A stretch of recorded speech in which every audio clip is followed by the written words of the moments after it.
मुख्यमंत्री योगी आदित्यनाथ पहुंचे अयोध्या। दर्शन पूजन और धार्मिक अनुष्ठान में शामिल होने के बाद विकास संबंधित कार्यों की बैठक कर दिए उचित निर्देश। मुख्यमंत्री योगी आदित्यनाथ ने अयोध्या धाम के अशरफी भवन आश्रम में आयोजित पंचनारायण महायज्ञ में भाग लिया। सीएम योगी ने महायज्ञ में वैदिक मंत्रोच्चार के साथ प्रदेशवासियों की सुख शांति और समृद्धि की कामना करते हुए आहुतियां अर्पित की। इस दौरान मुख्यमंत्री योगी आदित्यनाथ ने सभा को संबोधित करते हुए कहा कि सनातन धर्म ही भारत का राष्ट्रीय धर्म है और इसे सुरक्षित रखना हम सभी का कर्तव्य है। उन्होंने कहा कि धर्म और संस्कृति के माध्यम से समाज में सकारात्मकता और शांति का प्रसार होता है। ऐतिहासिक मंदिरों पर आक्रमण की घटनाओं का जिक्र करते हुए मुख्यमंत्री ने कहा कि जो लोग इन पवित्र स्थलों को नष्ट करने का काम करते थे, उनका कुल और वंश नष्ट हो गया। सीएम योगी ने कहा कि औरंगजेब के परिवार के लोग आज रिक्शा चला रहे हैं। ये उनकी दुर्गति है। अगर उन्होंने पुण्य किए होते और मंदिरों को न तोड़ा होता तो क्या उनकी ऐसी स्थिति होती। उन्होंने कहा कि विश्व शांति की स्थापना केवल सनातन धर्म के माध्यम से हो सकती है। ये शाश्वत धर्म है जो सृष्टि के आरंभ से चला आ रहा है। बता दें कि मुख्यमंत्री योगी आदित्यनाथ शुक्रवार को अयोध्या दौरे पर थे और धार्मिक अनुष्ठान में शामिल होने के साथ साथ सिद्धपीठ, हनुमानगढ़ी और रामलला का दर्शन पूजन किया। दर्शन पूजन के बाद करीब 1 घंटा तक जिले के वरिष्ठ अधिकारियों के और प्रतिनिधियों के साथ साधु संतों के साथ अयोध्या के विकास और महाकुंभ के संबंधित भी तमाम जानकारियां ली। संवाददाता नौशाद आलम की रिपोर्ट। विकसित भारत के लिए हम सबको आगे मिलकर के काम करना होगा और मैं बार बार इस बात को कहता हूं कि अगर विश्व मानवता को बचाना है तो उसका एक ही मार्ग है, वह है सनातन धर्म का सम्मान करो। सनातन धर्म सुरक्षित है तो दुनिया में सब कोई सुरक्षित है। याद रखना, कोई मत और मजहब दुनिया के अंदर ऐसा नहीं है जिसने कहा हो कि सबके कल्याण की बात की है।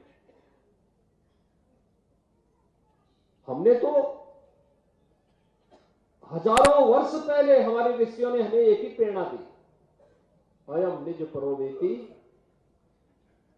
का संदेश दिया है।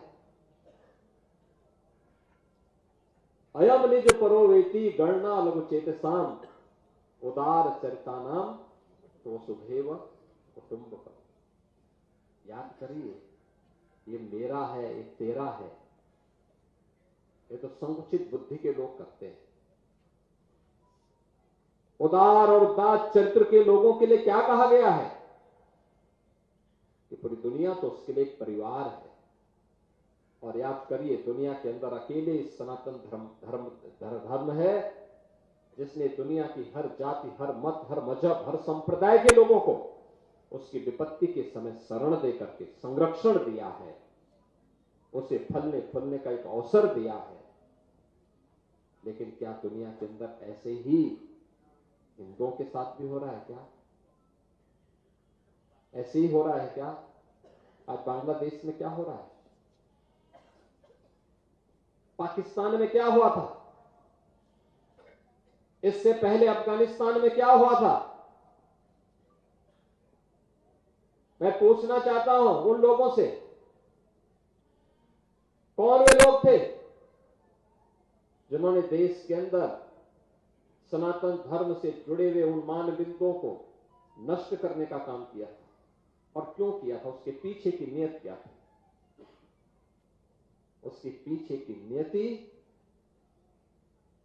अपने बर्बरक कृत्यों को अंजाम देकर के पूरी धरती को नरक बनाने की साजिश का हिस्सा था, जिसके तहत कभी काशी में काशी विश्वनाथ मंदिर, कभी अयोध्या में श्री राम जन्मभूमि, कभी मथुरा में श्री कृष्ण जन्मभूमि, कभी संभल में कल के अवतार की हरिहर भूमि, कभी भोज में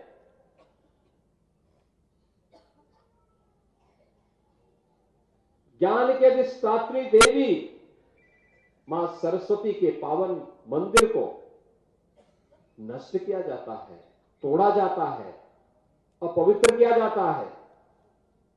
इन मंदिरों को तोड़ने से, कभी सोमनाथ का मंदिर अपवित्र किया जाता है, इन मंदिरों को तोड़ने से उनका कुल और वंश ही नष्ट हुआ होगा जिन्होंने इन मंदिरों को अपवित्र किया है। वे फैले फूले नहीं हुए होंगे। लेकिन उन्होंने दिखाया तो। और ये कारण है जब मैं आज पूछता हूं कि भाई जिन लोगों ने मंदिर तोड़े थे उनकी क्या स्थिति है वर्तमान में, तो लोग बताते हैं कि औरंगजेब के परिवार के लोग, उसके वर्तमान खानदान। मुझे कोई एक दिन बता रहा था जबकि कोलकाता के पास वो रिक्शा चलाते हैं, तो मुझे बताओ अगर उसने पुणे किए होते, इन मंदिरों को तोड़ा नहीं होता तो रिक्शा चलाता क्या? ये दुर्गति को प्राप्त करता? ये उसकी दुर्गति है। उसने ईश्वर की अवमानना की है। और मैं यही कहूंगा कि दुनिया के अंदर